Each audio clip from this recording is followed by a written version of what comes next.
also known for the Powerpuff Girls, is back. I already watched a little bit of it. L pre-react, I guess. It is a beautiful day to Roundtable was my childhood. be a Cartoon Network fan. We may have been in a dry spell for the last year or so, but finally, there is a shining or Nigga. so. But finally, You ain't have to do that, Scream. You ain't have to do that, Scream. I know you was not that fucking excited for these cartoons to come back. You did not have to do that. I know. I used to be a video essayist too, and I would do these same ass corny ass reaction lines in my fucking room, in my car by myself, bro.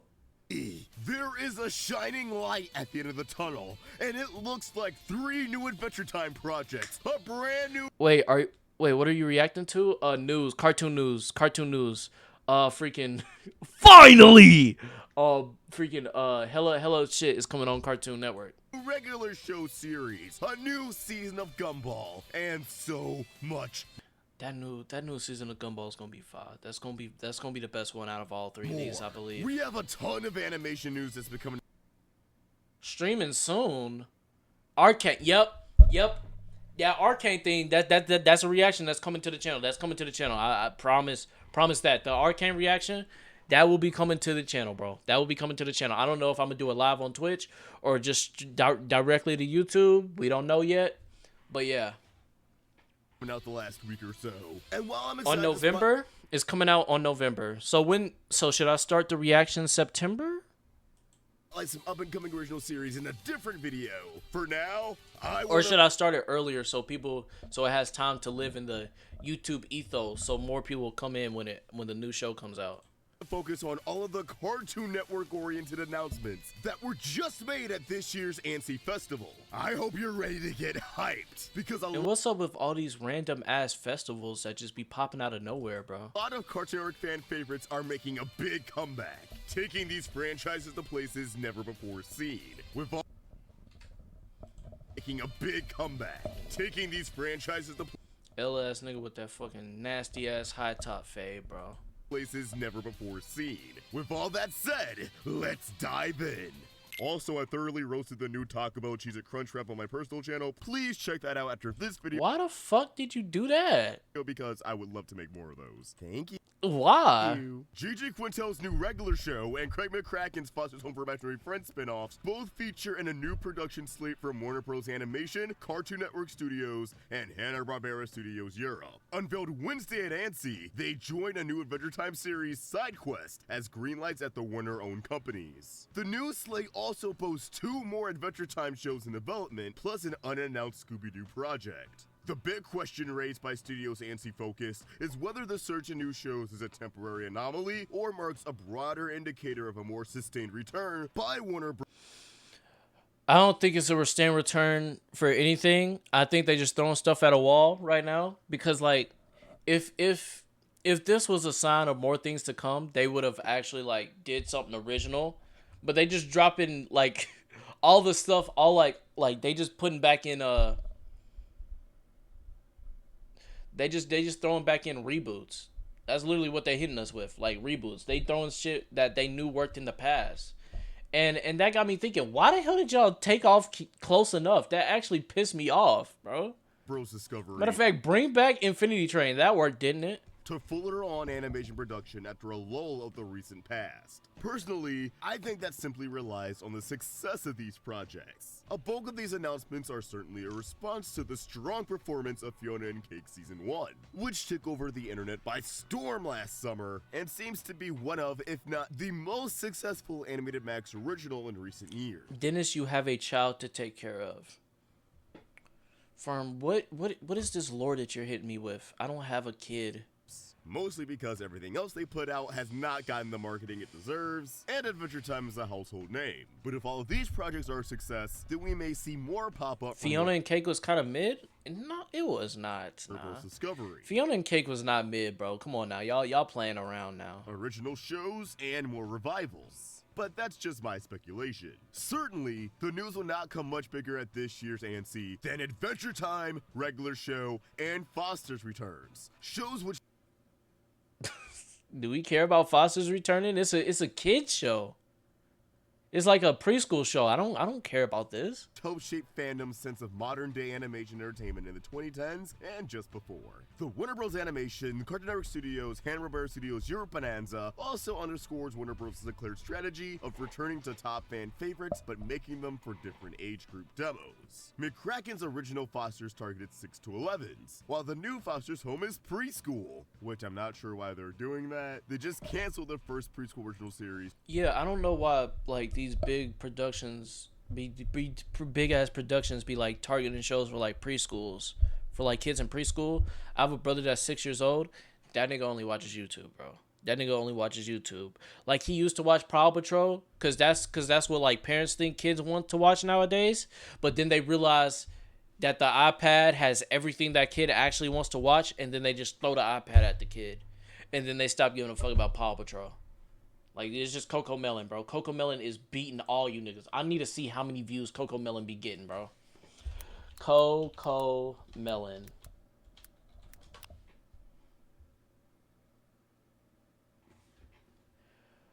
$544 million views. The little kids not watching that Foster's Home for Imaginary Friends thing, bro. Maybe I should make his content. They have 9,000 people currently watching them. What the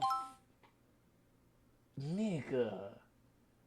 Look at this. When did this start? This started 17 years ago? Okay, this is before they hit their stride. 6.7 billion views? We hitting Despacito numbers? Why? Like people see this, and why do these other corporations think they can compete with this? 6.7 billion views is crazy, nah. Golly.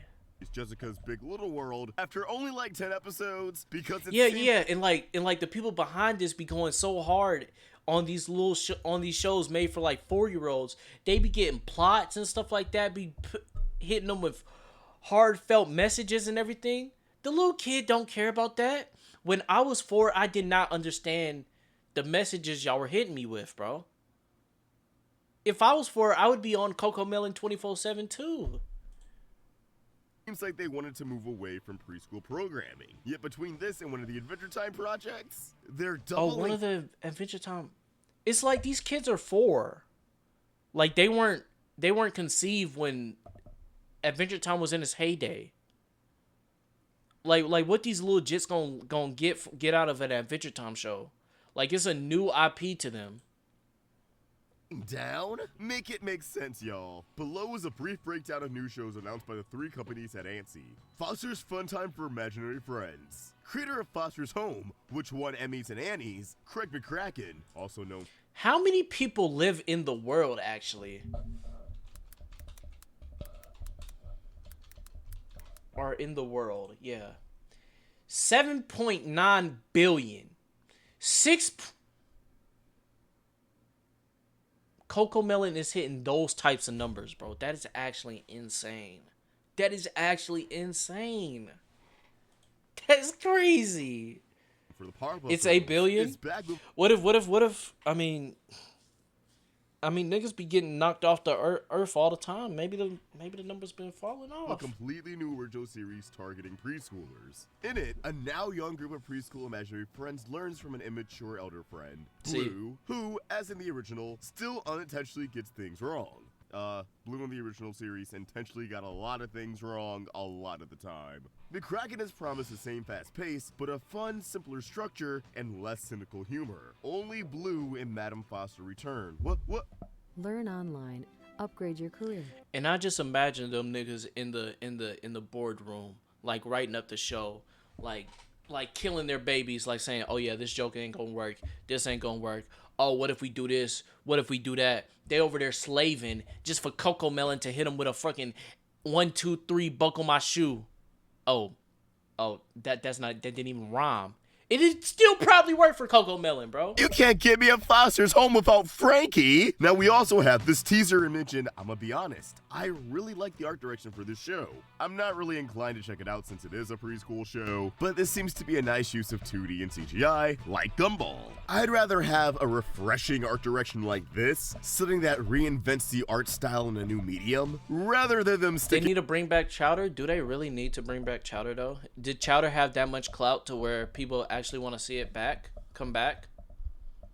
Cause like, you know what they should bring back? Codename Kids Next Door, because the creators actually want to do something with that. They want to make it a galactic Codename Kids Next Door. You know what they do need to bring back? Teen Titans, like the original one. Actually give it a season 6, flesh it out, end it. You know, that's some stuff that they need to bring back. They need to stop bringing back stuff just to bring back stuff. All the stuff that they bring back be like useless. Like, we don't need another Ben 10. We don't need another Ben 10. We don't need another Powerpuff Girls. We need that Codename Kids Next Door show, though. With full-on 2D. We need Boondocks back. That's really what we need. We need Boondocks back. 2024 would have been the perfect year to bring back Boondocks. Well, 2025 would have been the perfect year because animation take a little time, you know. Imagine Boondocks covering the Kendrick Lamar versus Drake beef.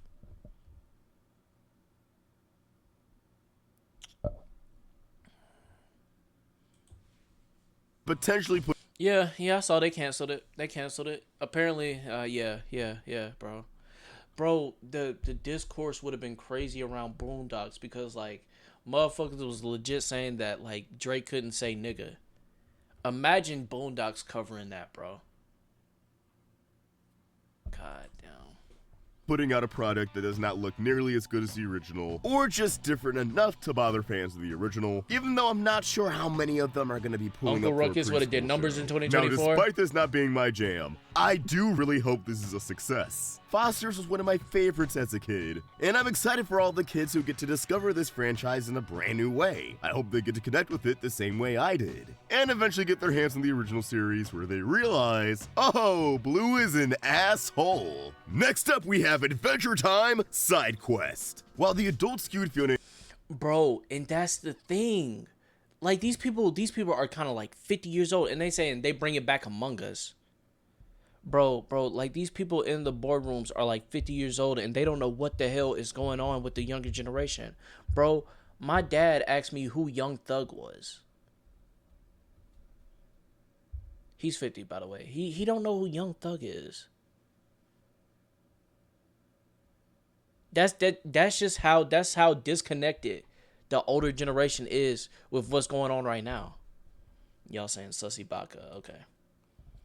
And Cake is airing on Max, Side Quest takes the franchise back to a kid show, marking a return to early days with Kid Finn and best buddy Jake fighting monsters on epic side quests in an episodic series, eschewing the long story arcs of later Adventure Time. Side Quest looks to be set in the same world as the early original, repeating characters such as the villain the Ice King. Now, I think this is a great idea. Yes, we have Fiona and Cake, a show that grew up alongside the original. But I think giving us a series that maintains the vibe of seasons 1 and 2 throughout will not only cater to a new generation of Adventure Time fans who can jump in at any point, but it can satiate longtime Adventure Time fans who do miss the original series, when things were a lot simpler for the world. It wasn't constantly pulling at our heartstrings, and we get to spend more time with characters like Jake, who has been long gone by the time we reach Fiona and Cake. I think this also alleviates a lot of pressure from Fiona and Cake. Part of the appeal of season 1 was getting the chance to see a lot of these characters. I don't think that new Adventure Time show gonna hit the same for me like the old Adventure Time did. I think it's kind of mainly nostalgia, bro.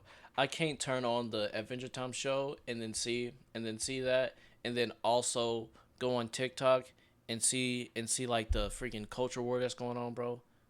I think that time has passed for me, bro.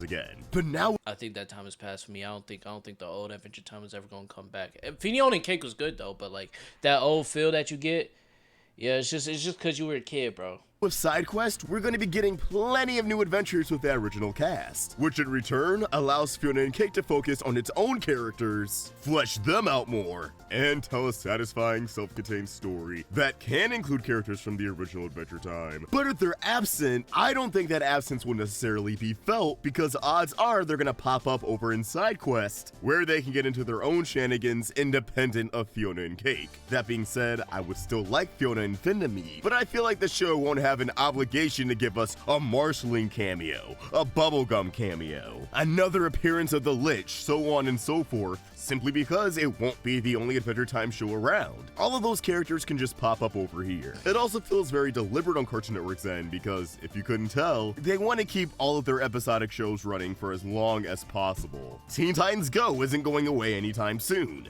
Gumball is coming back, and now they're making an Adventure Time show that can go on for as long as they want because the rules of serialization no longer apply. I think this also opens up the possibilities of more shows like this at Cartoon Network, but for other franchises. If we're jumping around the Adventure timeline, then how about a Steven Universe series that's set in between the original and future? There are I don't care. I don't think, bro, Steven Universe was at its worst when it did the episodic shit. And y'all want a whole series for that?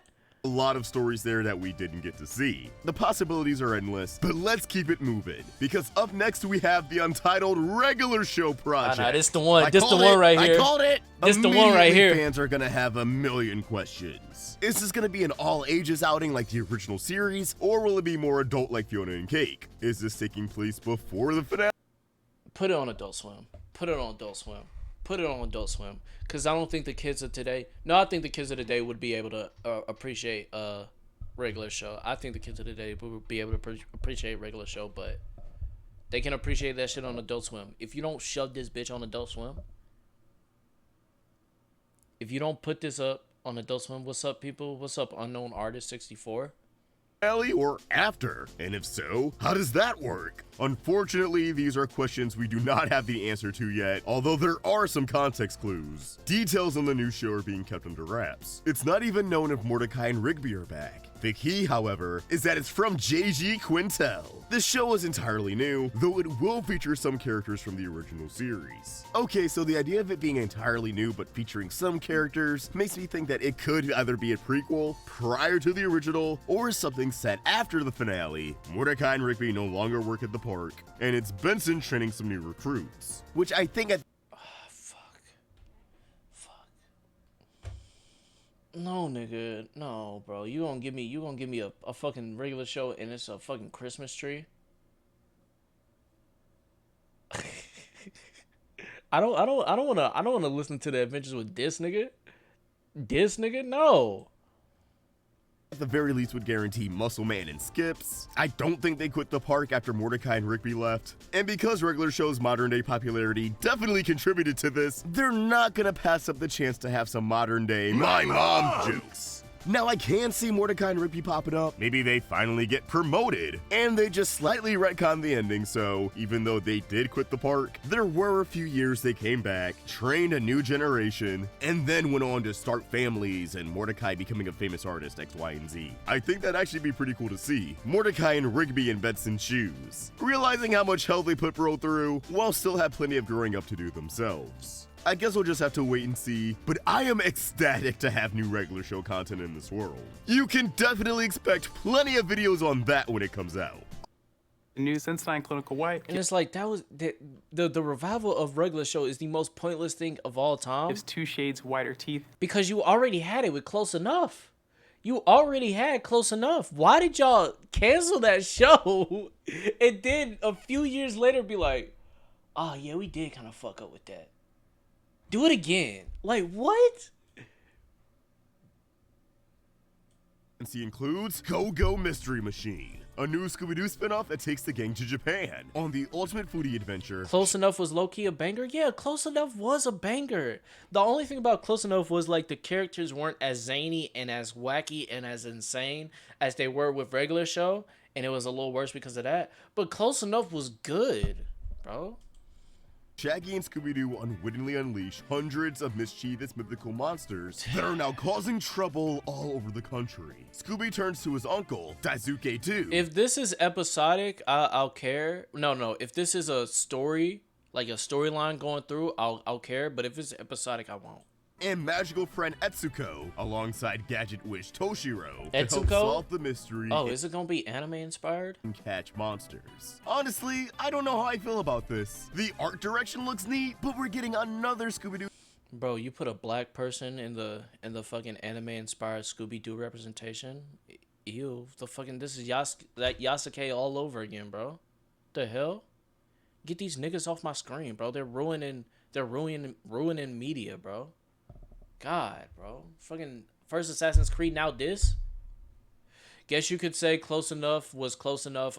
Tom Cameron to be capping out. Tom Cameron be capping out for that corny ass joke. Tire his ass out now. Tom his ass out.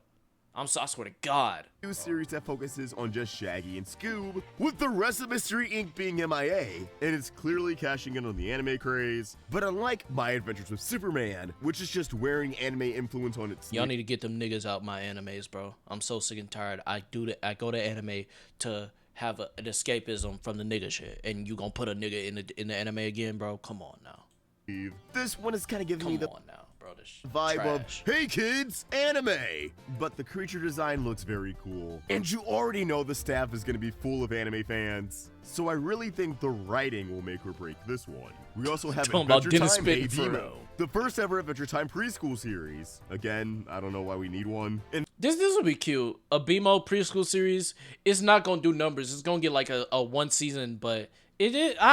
This would be cute. BMO preschool. Yeah. the fantastical land of Ooh, the little robot Bimo is on a new adventure, now settled in a new neighborhood of new friends. Bimo approaches That's so crazy. Like, they have hella announcements, and all of them are like Adventure Time or regular show or Scooby Doo. each challenge he faces with Like Adventure Time and regular show are going to hit Scooby Doo and Tom and Jerry status. Shows that just get rebooted over and over and over again, bro. a unique brand of enthusiasm and curiosity in a quest to learn and fill his database. Looks cute, like Foster's. I don't think it's gonna be up my alley, but hopefully kids ditch the Coco Melon and tune in. We have the Adventure Time movie, which is a Did you see the views, bro? They not ditching Coco Melon. They not ditching it. They fiends for that shit, bro. project I'm really excited about. As the Ditching Coco Melon is like telling a cocaine addict to get off crack, bro. Like what? one and only Rebecca Sugar is helming the film. Built by Cartoon Network Studios. Oh, an Adventure Time movie.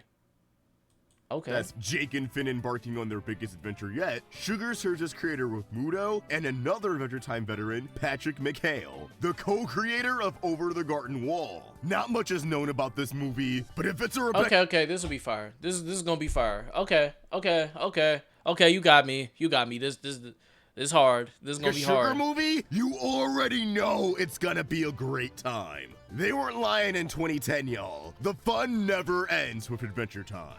We also have Bad Karma, a family movie project set in a fantasy mythological world built by Warner Bros. Animation as an exciting and epic tale of courage, loyalty, and an unlikely friendship. Featuring a young demon princess, Chandra, and the legendary demigod, Hanuman. Glad we're getting something that's not just established IP. And last but certainly not least, we have Lovey Dovey, a romantic wedding Oh, shit, we dove got a in new- search of his a new one true IP? love, gets stuck with a bunch of streetwise pigeons whose only goal is to screw the large bird from a popular kids TV show. Ava Trammer, a writer on Harley Quinn, takes the creative lead. Now, I love Harley Quinn, so if Oh, that's this is about to be good. This right here about to any be good. indication of this movie's sense of humor, I'm all for it. We also have an update No, Lovey Dovey sounds trash. No, it's gonna be good. It's gonna be a good show though. on Gumball Season 7, which all but confirms that the movie is dead. As they confirm this new season will explore the Void, alongside introducing Penny's extended family. But saying we're gonna explore the Void in this new season more or less confirms that the movie is donezo. GG, it was a good run. Overall, while this slate I don't give a fuck. I get a whole new season. The hell? is very I don't IP care about not getting a movie if I get a whole new season. dominated, I'm still thrilled that Cartoon Network is finally getting somewhere after a few years of just getting beaten down over and over. Hopefully these projects are a hit, and it leads to more creatively fulfilling projects getting greenlit by the studio. There are 2 more Cartoon Network oriented projects that I want to talk about in a different video, but for now, I want to know what you guys think. How do you feel about the return of Regular Show and all of these new Adventure Time projects? Let us know in the comments down below, and keep the conversation going over at Roundtable Vids and at Oshik Fox on Twitter and Instagram. If you enjoyed this video, please remember to like and subscribe to the Roundtable for more great cartoon content. Thank you for watching, and I hope you have an awesome day. See ya! Yo, okay. So that seems promising, bro. That might be promising. Play Flash games or 60 seconds demo.